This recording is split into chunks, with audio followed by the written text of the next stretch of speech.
কি হয়েছে, প্রবলেম? না না, প্রবলেম না, ওই আর কি। ও কি আমায় ক্ষমা করে দিয়েছে, বললো তো ক্ষমা করে দিয়েছে।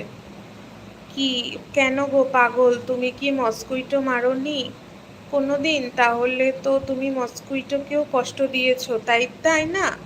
আচ্ছা ঠিক আছে বোন। দেখো অনিলদা, তোমার নিজস্ব চিন্তাধারা আমি চেঞ্জ করতে পারবো না, আমি পাল্টাতে পারবো না। তুমি মনে মনে যেটা ভাবছো বা যেই নীতিতে তুমি বিশ্বাস করছো, সেটা আমি কোনোদিন পাল্টাতে পারবো না। হ্যাঁ, সবসময় এই জিনিসটা জানবে, জ্ঞানও তো কাউকে কষ্ট দেবে না, সব কিছু জেনে বুঝে কাউকে কষ্ট দেবে না। কিন্তু অজান্তে যদি কাউকে কষ্ট দিয়ে ফেলো, বা কোনো কিছু না জেনে বুঝে, বা কোনো কিছু হয়তো ইয়ার্কি করতে গিয়ে বলে ফেললে, তুমি তো তার কাছে ক্ষমা চেয়ে নিয়েছো, সে ক্ষমাও করে দিয়েছে, সে কিন্তু তোমার সাথে ইয়ার্কি করছিল, মজা করছিল, কিন্তু তুমি তারপরও সেই জিনিসটাকে